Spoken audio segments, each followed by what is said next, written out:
भृत्यार्तिहं प्रणतपालभवाब्धिपोतम् वन्दे महापुरुषते चरणारविन्दम्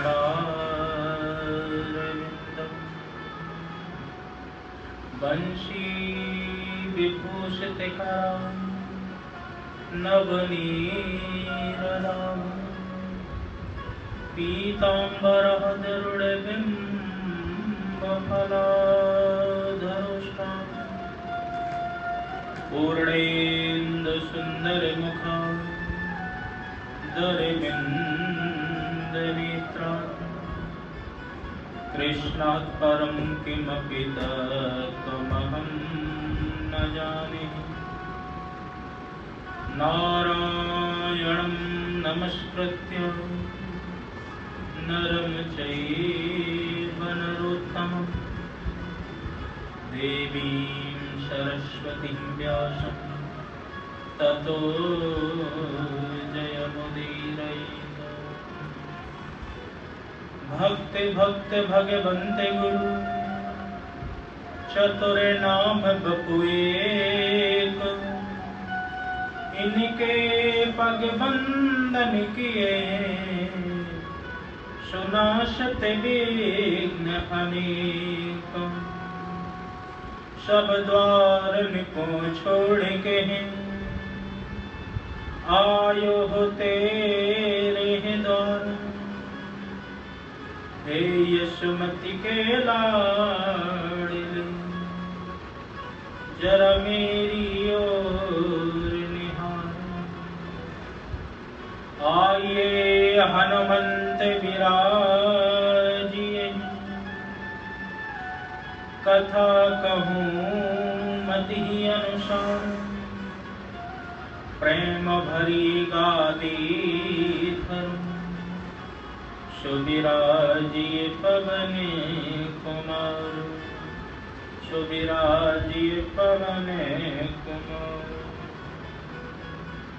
बोले कृष्ण कन्हैया लाल की जय, श्री वृंदावन बिहारी लाल की जय, श्रीमद्भागवत महापुराण की जय, श्री वेद व्यास जी महाराज की जय, श्री राधा रानी सरकार की जय। पूज्य चरण सद्गुरुदेव स्वामी श्री गीतानंद जी महाराज की जय। परम पूज्य स्वामी श्री अवशेषानंद जी महाराज की जय। समस्त संत महापुरुषों की जय, समस्त भक्त जनों की जय। जय जय श्री राधे, जय जय श्री राधे, जय जय श्री राधे।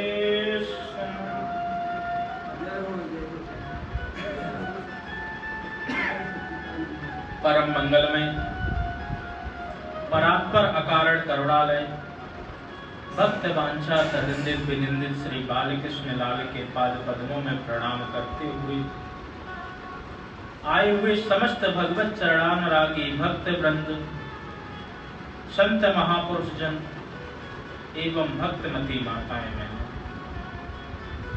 श्रीमद्भागवत महापुराण के माध्यम से आज की सत्संग सरता को हम आगे बढ़ाएंगे, जिसमें भगवान के धूमधाम से विवाहों के उत्सवों के बारे में वर्णन करेंगे। तो आइए हम प्रसंग पर सीधे ही आते हैं। तो कल हम निवेदन कर रहे थे कि किस प्रकार से रुक्मणी जी के भाइयों के ना चाहते हुए भी रुक्मणी जी का विवाह श्री हरि नारायण द्वारकाधीश के साथ में हुआ। द्वारकाधीश के साथ में रुक्मणी जी बहुत अच्छी तरह रह रही थी और भगवान का सिर्फ एक ही विवाह नहीं, और भी अन्य कई विवाह हुए। एक सत्राजित नाम का राजा था जिसने भगवान को मणि की चोरी का इल्जाम लगाया। एक बार सत्राजित भगवान से मिलने के लिए द्वारका आया तो भगवान के जो अनुयायी थे उन्होंने उसके पास वो मणि देखी तो कहने लगे कि बहुत सुंदर मणि है, ये तो हमारे महाराज के पास होनी चाहिए।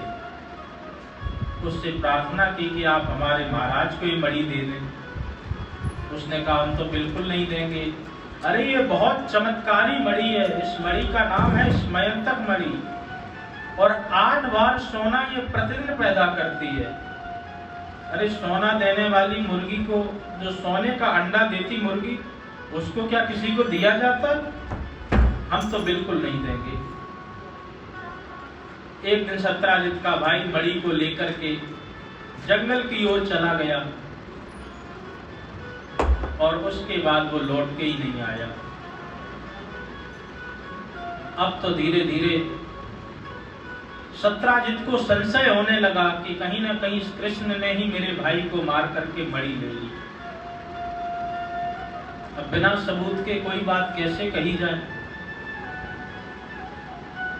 परंतु एक दिन ना चाहते हुए भी उसने अपनी पत्नी को कहा कि देखो, मैं तुम्हें बता रहा हूं, आगे की बात किसी को मत बताना। मुझे तो लगता है कि कृष्ण ने ही हमारे भाई को मार करके ये मणि ले ली। अब स्त्रियों के पेट में तो बात पचती नहीं। जिस प्रकार ने सत्राजित को बताया, सत्राजित ने जिस प्रकार से बताया था, उसी प्रकार आज सत्राजित की पत्नी ने अपनी एक सखी बहन को बता दिया कि देख, हम तेरे कोई बता रहे, आगे मत किसी को बताना। ये कृष्ण बताओ, दुनिया जानती है कि बचपन से ही माखन की चोरी करता था। इसने लगता है कि हमारे देवर को मार करके आज मणि भी छीन ली, उसकी भी चोरी कर ली। धीरे धीरे बात पूरे द्वारकापुरी में फैल गई। करड़े करड़े विपंजना। धीरे धीरे जैसे ही बात पहुंची भगवान के कान में, तो भगवान ने कहा कि लोग, अभी तक लोग हमें माखन चोर ही कहा करते थे, अब आज से लोग हमें मणि चोर भी कहेंगे। अब तो कुछ भी हो जाए, इस मणि का पता हमें लगाना ही पड़ेगा। भगवान मणि का पता लगाने के लिए अपने द्वारकापुरी से चल दिए। चलते चलते जंगल में पहुंचे। जंगल में पहुंच करके देखा तो सत्राजित का भाई मृत हुआ पड़ा था वहां पर। आगे और बढ़े तो आगे देखा कि एक शेर भी वहां पर मरा पड़ा था। और कुछ आगे बढ़कर के देखे तो एक भालू के पंजे के निशान उनको दिखते गए।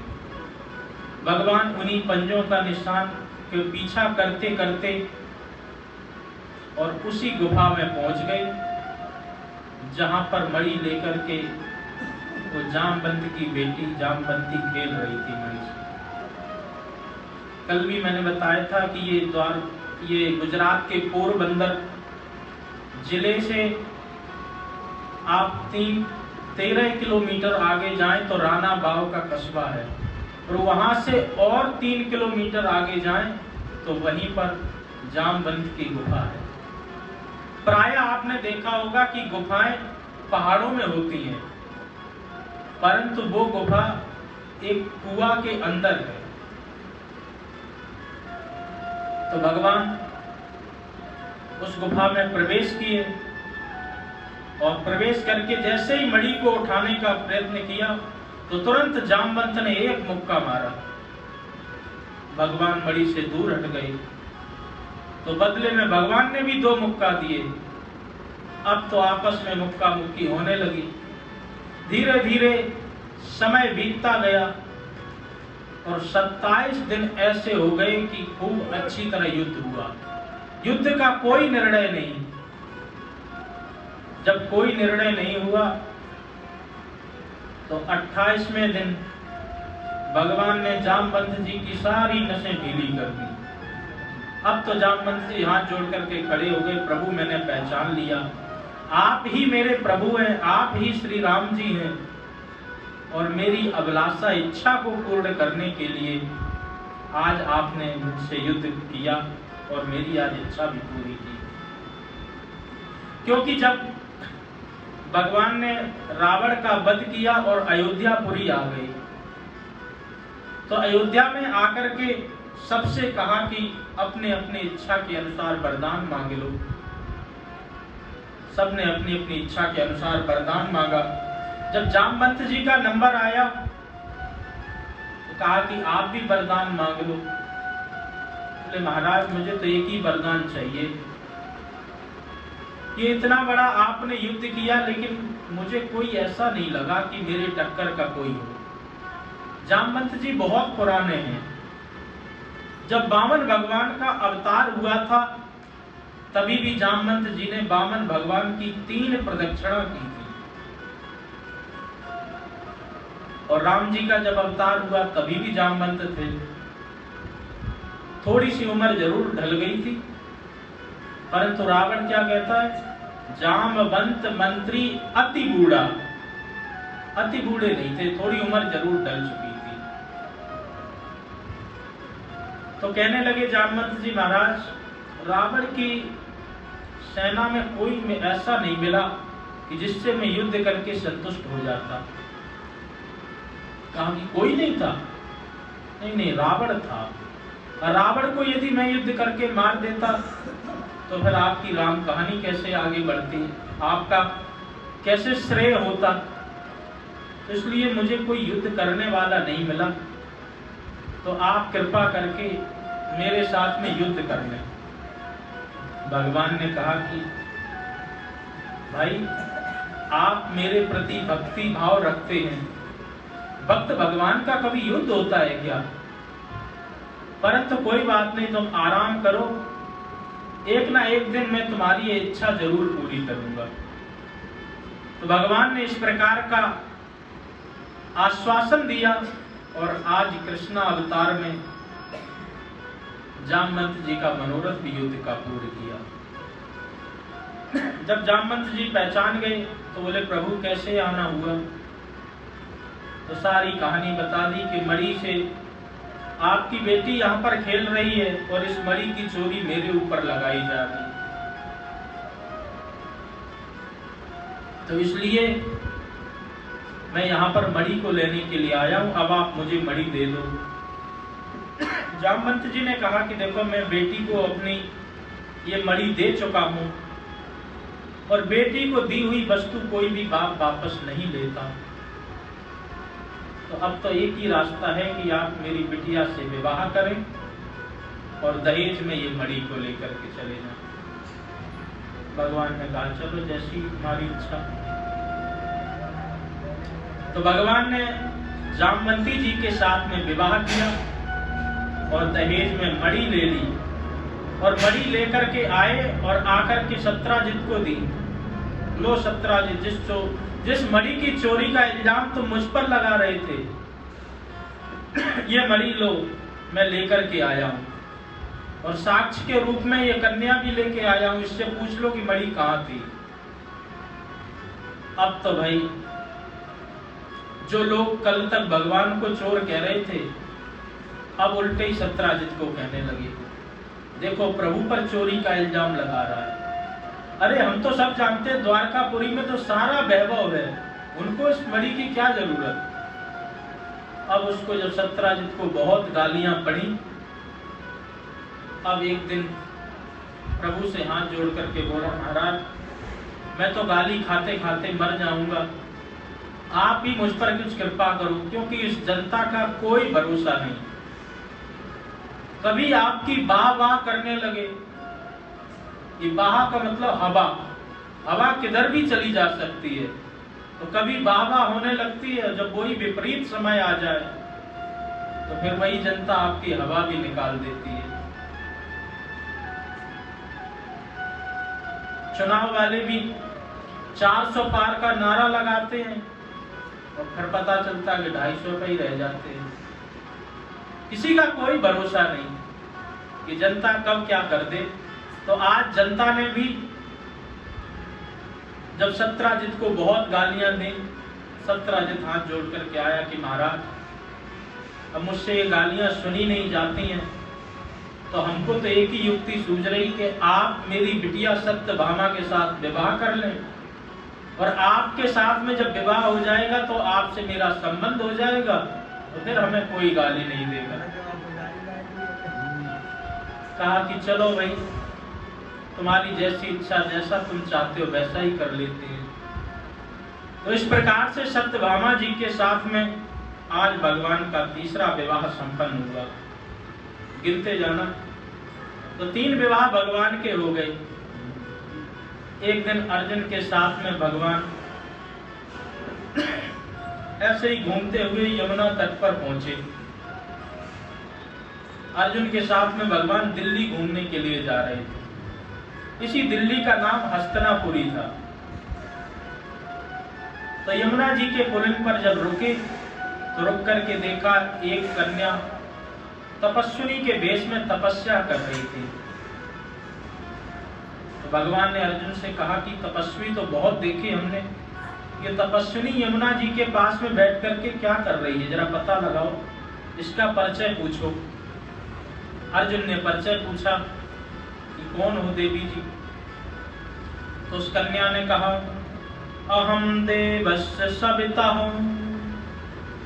दुहिता पतिमिच्छति विष्णुं वरेण्यं वरदं तपः परमास्थिता।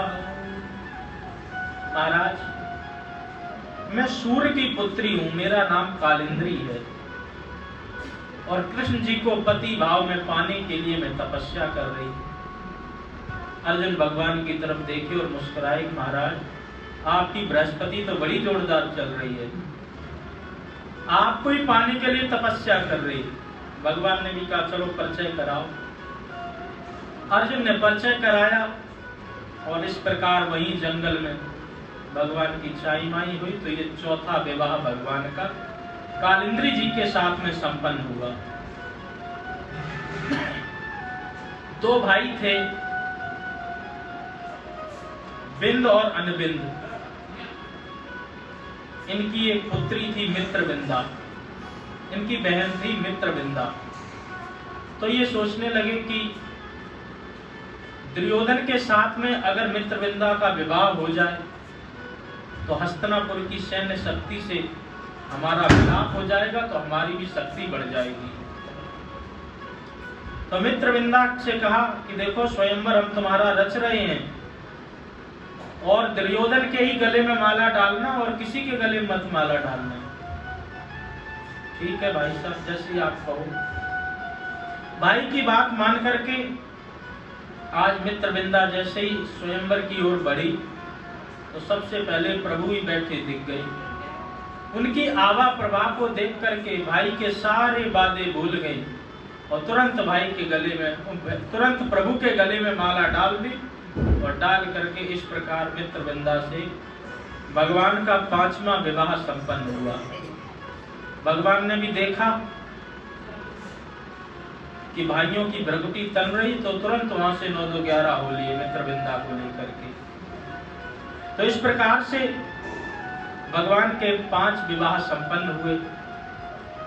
एक कौशल नरेश राजा थे जिनका नाम था नग्नजित। उनके पास 7 बहुत अच्छे भयंकर बैल थे, बड़े भारी। उन्होंने कहा कि जो एक रस्सी में इन 7 बैलों को नाप देगा उसी के साथ में अपनी पुत्री का विवाह कर दूंगा। तो भगवान तो पहले से ही, बचपन से ही गाय बैलों के साथ खेलते थे। भगवान कूद पड़े अखाड़े में और अखाड़े में कूदने के बाद में 7 बैलों के सामने 7 रूप बनाए और एक एक बैल को उसी रस्सी में पिरोते गए। 7 बैलों को जब एक ही रस्सी में नाथ दिया तो राजा नग्नजित बहुत प्रसन्न हुए और अपनी पुत्री सत्या का विवाह भगवान के साथ संपन्न करा दिया। इस प्रकार से भगवान के 6 विवाह संपन्न हुए। वसुदेव जी की छोटी बहन श्रुतकीर्ति भगवान की बुआ जी लगती थी। भगवान को पुत्र भाव में पाना चाहती थी, परंतु क्या करें, ये तो देवकी और यशोदा के पुत्र पहले से ही बन चुके हैं। तो सोचा कि चलो अपनी पुत्री का विवाह इनके साथ में कर दूं और करके इनको मैं जमाई बना लूं। जमाई भी पुत्र के समान ही होता है। तो इस भाव से लेकर के आज अपनी पुत्री भद्रा का विवाह भगवान के साथ में संपन्न कराया। तो इस प्रकार से भगवान के 7 विवाह हो गए। एक बार प्रभु ने ऊपर चक्र में घूमती हुई मछली को भेद करके लक्ष्मणा नाम की कन्या से भी विवाह किया। तो इस प्रकार से प्रभु के 8 विवाह अलग अलग हुए और 16,100 विवाह एक ही मंडप पर हुए। परीक्षित जी ने तुरंत पूछ लिया कि महाराज इतनी कन्याएं उनको कहां मिल गई? तो कहा कि एक भौमासुर नाम का दैत्य था जिसको नरकासुर भी कहते हैं। तो वो सभी कन्याओं को बंदी बना बना करके कहते कि भगवान अकेले ही राज करेंगे, अरे हम भी उनसे कम नहीं है, तो हम भी उनके साथ में राज करेंगे। इसी भाव से वो सभी कन्याओं को, स्त्रियों को बंदी बना बना करके अपने कारागृह में डाल देता था। भगवान को पता चला तो भगवान ने युद्ध करने के लिए उसके द्वार पर आए। तो सबसे पहले द्वार पर मुर नाम का दैत्य मिला। भगवान ने अपने सुदर्शन चक्र से उस मुर नाम के दैत्य का वध किया। तो भगवान का नाम मुरारी पड़ गया। बोल मुरारी भगवान की। उसके बाद में भौमासुर के साथ बड़ा भयंकर युद्ध हुआ। अंत में भगवान ने भौमासुर का भी वध किया और समस्त कन्याओं को उस कारागृह से मुक्त करा दिया। कन्याओं से कहा कि जाओ तुम अपने अपने घर जाओ। बोले महाराज अब हम कहाँ जाएं? राजा के कारागृह में इतने दिनों से मैं बंद थी। मान लो घर जाती हैं तो माता पिता दया करके हमको अपने घर पर रख भी ले, परंतु कौन सा राजकुमार मेरे साथ वरण करेगा? मरने के अलावा तो हमारे पास कोई रास्ता नहीं है। भगवान ने कहा कि जिनका कोई स्थान नहीं होता उनके लिए द्वारका के द्वार सदैव खुले रहते हैं। दुनिया के सताए लोग यहाँ सीने से लगाए जाते हैं। भगवान ने कहा कोई बात नहीं, आज से तुम सभी रानी के रूप में मेरे यहाँ पर ही निवास करोगे। तो इस प्रकार से 16,100 विवाह वहीं एक ही मंडप पर भगवान के हुए और 8 विवाह अलग अलग हुए। तो इस प्रकार से भगवान के कितने विवाह हो गए? 16,108। उसके बाद में प्रत्येक रानी से 10-10 बेटा और 1-1 बेटी हुई। 16,108 गुणे 10 घर पे लगा जोड़ लेना जाकर के 16,180। इतना बड़ा परिवार भगवान का ही केवल हुआ। उसके बाद में और परिवार बढ़ता गया तो यदुवंश का अकेले ही परिवार 56 करोड़ का हो गया। आज हम लोग कहते हैं कि जनसंख्या बढ़ रही, जनसंख्या। कल्पना करो कि उस समय केवल एक ही परिवार 56 करोड़। किसकी हिम्मत कोई कह दे कि आपका सपरिवार निमंत्रण है। और आज हम नारा लगाते कि नहीं नहीं जनसंख्या बहुत हो रही, हम दो हमारे दो। उसमें भी संशोधन कर दिया, हम दो हमारा एक ही। अब जरा कल्पना करो, एक तरफ हम कहते हैं कि हम दो हमारे दो या फिर हमारा एक, और एक समुदाय ऐसा है जो कहता है हम 5 और हमारे 25। जब हम सनातनी इस प्रकार की बात करेंगे तो जरा विचार करो कि जब एक ही पुत्र होगा तो कौन उसको जाकर के सैन्य में भर्ती कराएगा? भारत की रक्षा कैसे होगी? संगे शक्ति कलौ युगे, इस कलकाल कलयुग में संग आपसी जितने लोग ज्यादा होंगे वही आपकी शक्ति ज्यादा बढ़ेगी। अभी हमसे वो तिहाई भी नहीं है, तभी भी कभी ना कभी पत्थर बरसने लगते हैं। जब आधे भी हो गए तो हम लोगों का रहना बहुत मुश्किल हो जाएगा। इसलिए इन सब बातों पर जरूर विचार करें और विचार करके अपने हिसाब से, अगर आपकी बहुत ज़्यादा जीविका अच्छी नहीं चल पा रही, बहुत ज़्यादा आपके पास में धन दौलत नहीं है, फिर भी प्रयत्न करें कि भारत के योगदान में कम से कम आपके परिवार का एक सदस्य तो जा ही जाए। एक सेना में भर्ती करें, एक समाज में साधु संत बनाएं जिसको जो समाज को कल्याणकारी बना सके, एक को घर गृहस्थी के लिए, और फिर आपकी इच्छाएं जितने चाहो उतने करो। तो भारत माता की रक्षा के लिए प्रत्येक व्यक्ति को सजग रहना चाहिए, सतर्क रहना चाहिए और अपने घर से किसी न किसी रूप में एक सदस्य को तो रक्षा के लिए नियुक्त करना ही करना चाहिए। तभी आप भारत की अस्मिता और प्रभुता, अखंडता को बचा करके रख सकेंगे। अगर आपने भी यही किया कि हम एक हमारा एक, हम दो हमारा एक, तो फिर ये हमारा सनातन, हमारी भारतीय संस्कृति खतरे में पड़ सकती है। बोल भारत माता की जय। इस प्रकार से भगवान का 56 करोड़ का परिवार, और आए न आए दिन रोज कोई न कोई नई मुसीबत, भगवान फिर भी आनंद से रह रहे हैं। हम लोग जेल खाने से डरते हैं, भगवान का तो जन्म ही जेल में हुआ। बोले बच्चा पैदा हो उसको घर से बाहर नहीं निकालना चाहिए। भगवान जैसे ही पैदा हुए तुरंत बरसात हो रही है, यमुना नदी के बीच से ले जाकर के तुरंत मथुरा से नंदगांव लेकर के जाना पड़ा। 6 दिन भी नहीं बीत पाए, भगवान की मौसी आ गई। कभी सक्टासुर आ गया, कभी त्रिडाव्रत आ गया, एक एक करके राक्षस आते रहे। भगवान ने सोचा कि ये एक एक करके भेज रहे, चलो आतंकवादियों का जहां ठिकाना है वहीं जाकर के उनके ठिकाने पर ही आक्रमण करते और उन्हीं को भस्म करें। भगवान ने जाकर के मथुरा में कंस का वध किया।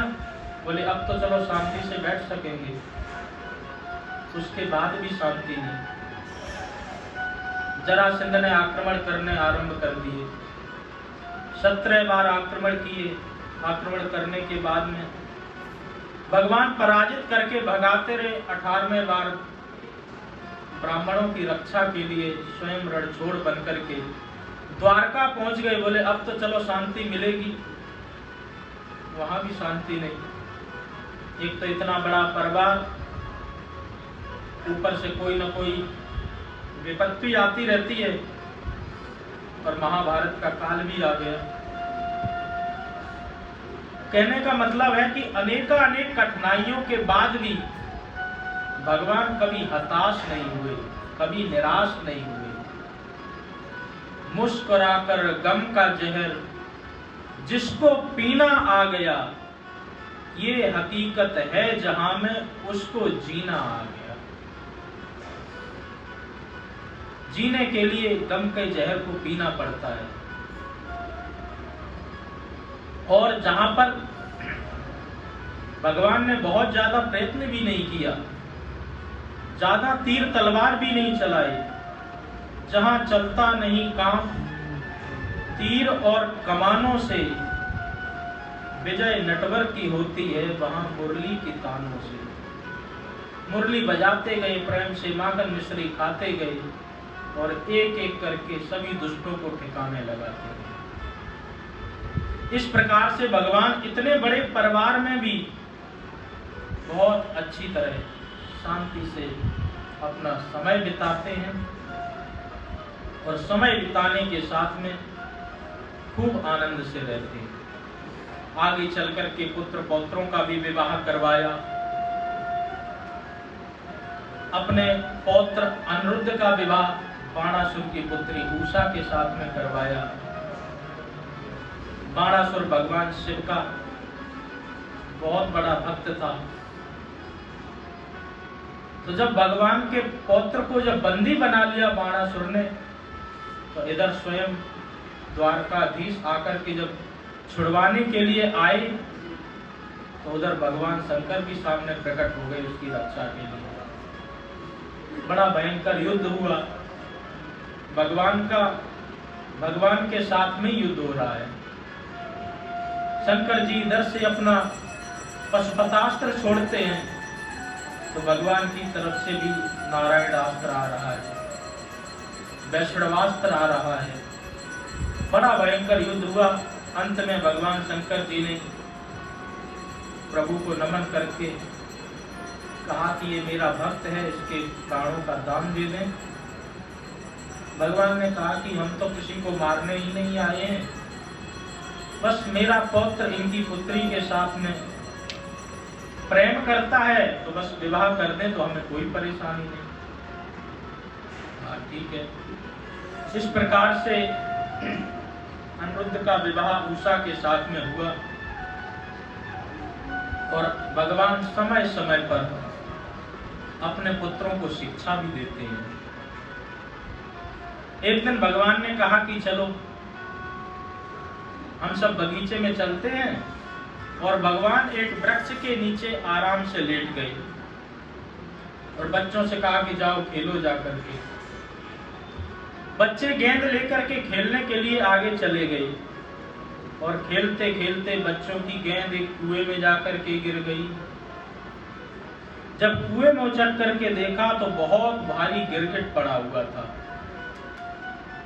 प्रभु को जगाया और जगा करके कहा कि प्रभु, इसमें तो बहुत बड़ा जंतु पड़ा हुआ है। भगवान ने देखा और देख करके उस गिरगिट को निकाला। पूछा कि कौन हो? प्रभु के स्पर्श मात्र से ही उसके गिरगिट का शरीर छूट गया और दिव्य शरीर प्रकट हो गया। पूछा कि तुम कौन हो?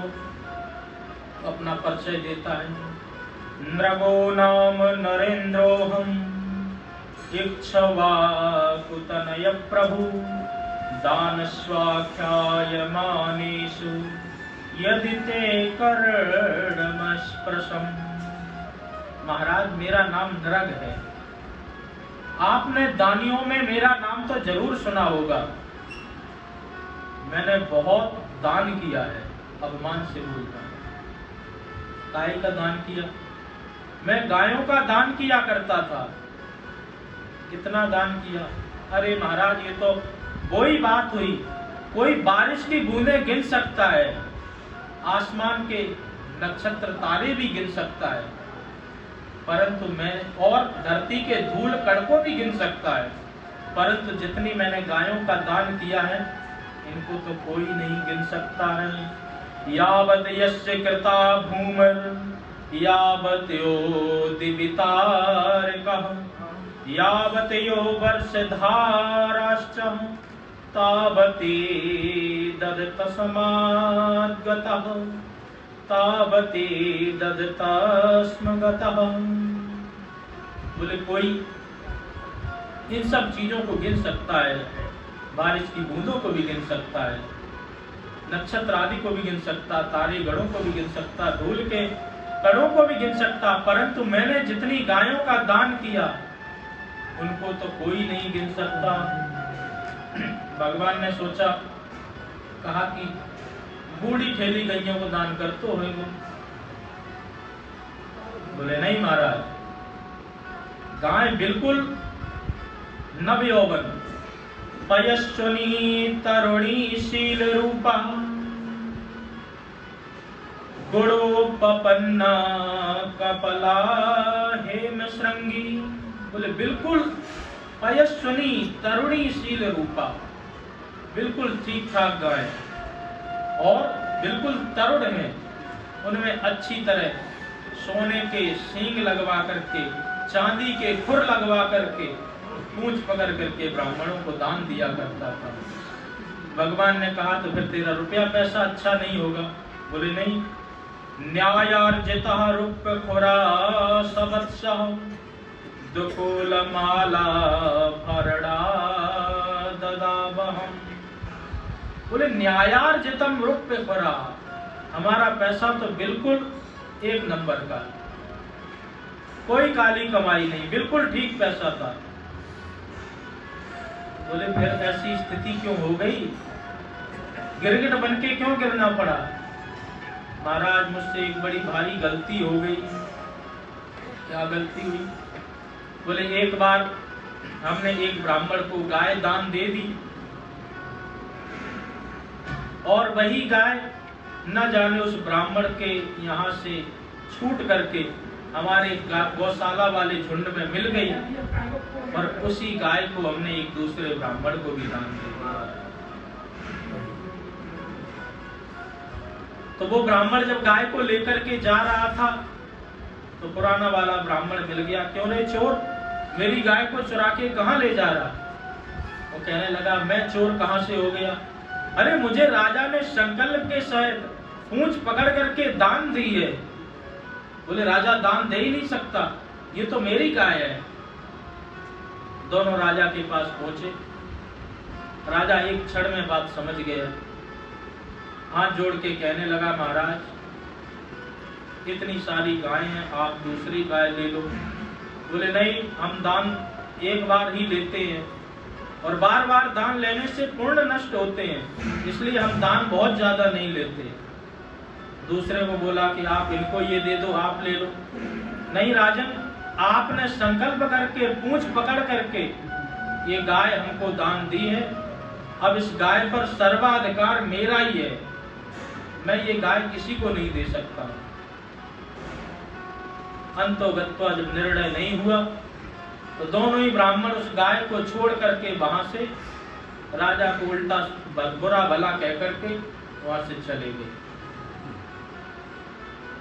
जब मेरी मृत्यु हुई, यमराज ने कहा कि तूने बहुत पुण्य किए हैं, परंतु थोड़ा सा तुझसे पाप भी हुआ है, तो पहले पुण्य भोगोगे कि पाप भोगोगे? तो मैंने कहा कि जब पाप थोड़ा सा है तो पहले पाप को ही भोग लेते। तो इतना कहते ही महाराज ने गिरगिट बन के इस कुएं में गिर पड़ा।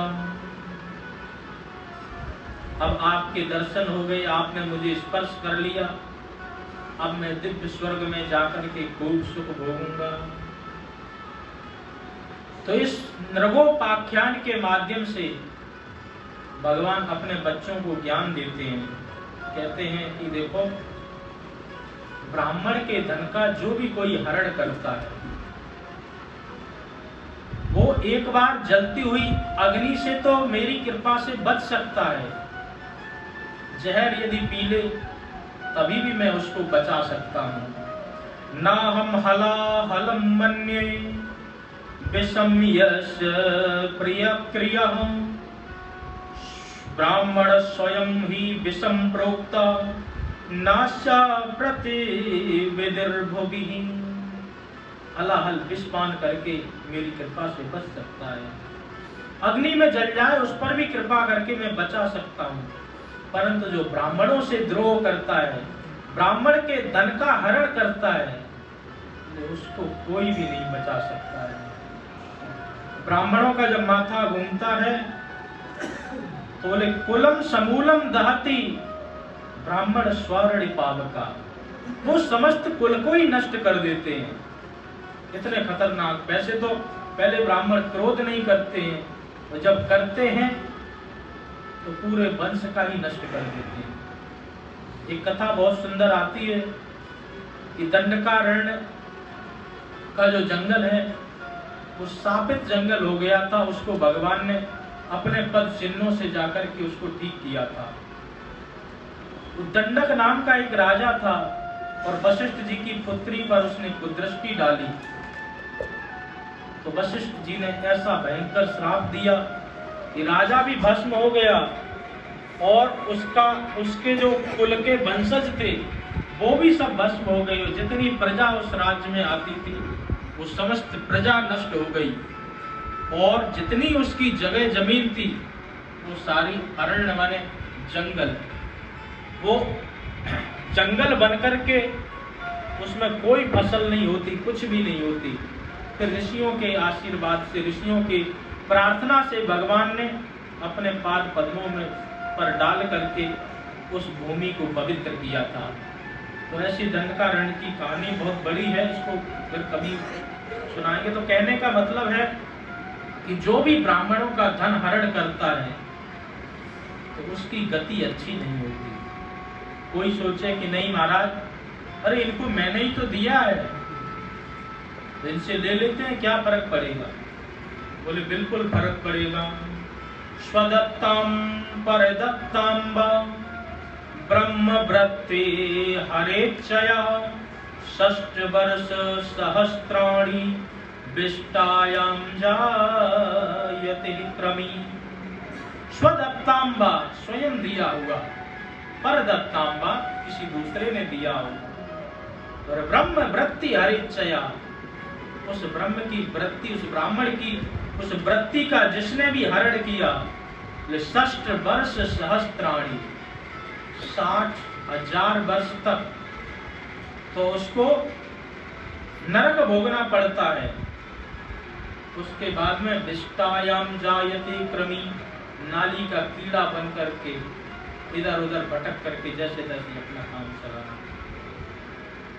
क्योंकि ब्राह्मणों का जो धन होता है मूलतः साधु संतों का धन, ब्राह्मणों का धन दान का ही होता है।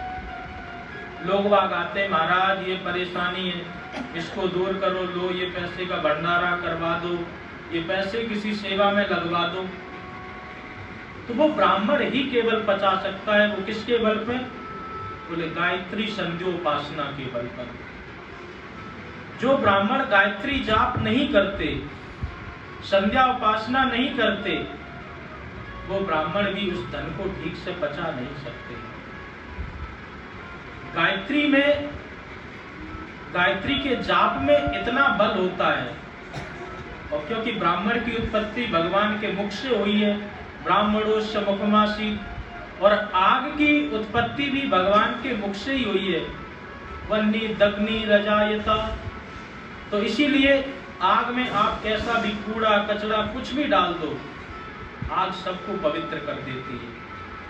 इसी प्रकार से ब्राह्मण जो आपके पाप का जो भोजन आदि करते हैं, अपने ब्रह्म तेज से, अपने गायत्री जाप के बल से उन सबको शुद्ध करके वो पाचन क्रिया में जाकर के पच जाता है। क्योंकि पाप का स्वरूप अत्यात्म सूक्ष्म होता है, कोई देख नहीं सकता, इसलिए हमें पता नहीं चलता है। खाली इस नाम पे कि अरे हम शर्मा जी हैं, हम मिश्रा जी हैं, तो हम दान का लेकर के खा सकते हैं, ऐसे आप नहीं पचा सकते हो। जब तक आप भगवान का भजन नहीं करोगे, भगवान की आराधना नहीं करोगे, गायत्री जाप नहीं करोगे, तब तक तो आप उस अन्न को पचा ही नहीं सकते हो। दान मान को टूकरा जाके 9 अंगुल दांत, भजन करोगे तो पचेगो, नहीं तो फाड़ेगो। हाँ, बोलो राधे राधे। अब सोच लो कि भजन अगर नहीं कर सकते हो तो दान का बिल्कुल मत खाओ। भजन अगर कर सकते हो तभी आप दान पुण्य वाला जो भोजन है उसको पचा सकते हो। केवल भोजन ही भोजन करते हो और भजन नहीं करते हो तो फिर परिणाम बहुत कठिन हो जाता है। इसलिए प्रयास यही करना चाहिए कि सबसे पहले तो दान पुण्य का कम से कम खाओ, क्योंकि आप दान पुण्य का जो खाते हो उसके बदले में, आशीर्वाद के बदले में आपको अपनी तपस्या देनी पड़ती है। हम जब शुरू में यहाँ पर आए थे वृंदावन में, किसी और आश्रम में रहते थे, तो वहां पर महाराज जी जैसे भंडारे में कभी बेचते भी थे। पहले तो ना के बराबर ही जाना होता था, बेचते थे और जैसे ही खा करके आते थे बोले जाओ नहा करके 2 माला गायत्री की जाप करके आओ, उसके बाद में मेरे पास आना। तो 2 माला गायत्री की जाप की, उसके बाद में आए। बहुत दिनों तक कुछ भी बताए नहीं। बोले ये तुम्हारा नियम है कि कहीं भी जाओगे आने के लिए 2 माला तो गायत्री की तुम्हें करना ही करना है। बहुत दिन बीत गए, तब उसके बाद में बताए कि देखो इससे तुम्हारी मन में किसी भी प्रकार से कोई दोष उत्पन्न नहीं होगा। अन्न में दोष होता है और इस दोष का पाचन केवल और केवल ये गायत्री मंत्र ही कर सकता है। तो इसलिए जितनी गायत्री अच्छी तरह कर सकते हो, परंतु ध्यान रहे गायत्री का विशेषाधिकार ब्राह्मणों को और यज्ञोपवीत धारण व्यक्ति को ही दिया गया है। अगर आप लोग यज्ञोपवीत धारण और ब्राह्मण के उससे नहीं है तो अपने गुरु मंत्र के जाप से भी आप भोजन के पाप को या किसी भी प्रकार के पाप को भस्म करने में सक्षम है, पूरी तरह सक्षम है। तो इसलिए प्रयास यही होना चाहिए कि दान पुण्य का पहले तो कम खाएं, और खाते हैं तो जरूर भजन के माध्यम से उसके पाप को अपने ऊपर न आने दें। कहीं आश्रम आदि में जाएं, बोले महाराज जी की यहाँ तो खूब दान पुण्य का खूब आ रहा है माल, चलो खूब चकाचक खाओ, ये भी उचित नहीं है। जितना खाओ उसका दूना दे करके आओ, तब तो आपके ऊपर नहीं चढ़ेगा। और खाली खा करके ही आ गए तो भगवान भी मालेंगे। तो इसलिए अपनी तरफ से यही प्रयास करें कि दान पुण्य का कम से कम स्वीकार किया जाए। तो आज भगवान अपने बाल बच्चों को यही शिक्षा दे रहे हैं कि किसी भी प्रकार से दान पुण्य का या फिर ब्राह्मणों के कोप का भाजक नहीं बनना चाहिए। जितनी भी कोशिश हो सके उनका सम्मान करें, साधु संतों का सम्मान करें, ब्राह्मणों का सम्मान करें, इससे ही तुम्हारा कल्याण होगा। और यदि इनका धन हरण करोगे, इनको परेशान करोगे तो कुलम समूलम दहती, ये तुम्हारे कुल को भी नष्ट कर देंगे।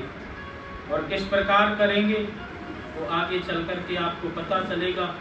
इतना बड़ा 56 करोड़ का परिवार और केवल एक दुर्वासा ऋषि के चक्कर में सारे परिवार का नाश करवा दिया। तो ब्राह्मणों का जब इस प्रकार से अपमान होता है तो पूरे संसार को नष्ट करने का सामर्थ्य उनमें होता है, क्योंकि भगवान ब्राह्मणों पर, गाय पर और संत महापुरुषों पर अपनी विशेष कृपा रखते हैं।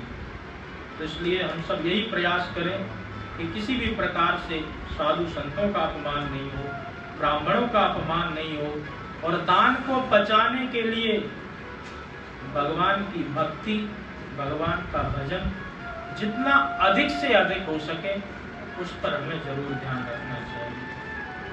आगे की कथा हम कल ठीक समय पर करेंगे। अभी भोजन का समय हो रहा है आप सभी का, तो हम यहीं पर विश्राम करते हैं जब उसके साथ। बोल वृंदावन बिहारी लाल की जय, श्री गीता बिहारी लाल की जय, श्री सद्गुरुदेव महाराज की जय, सच्चिदानंद भगवान की जय, श्री राधा रानी सरकार की जय, पूज्य चरण सद्गुरुदेव स्वामी गीतानंद जी महाराज की जय, परम पूज्य स्वामी श्री अवशेषानंद जी महाराज की जय, समस्त साधु संतों की जय, समस्त भक्त जनों की जय। जय जय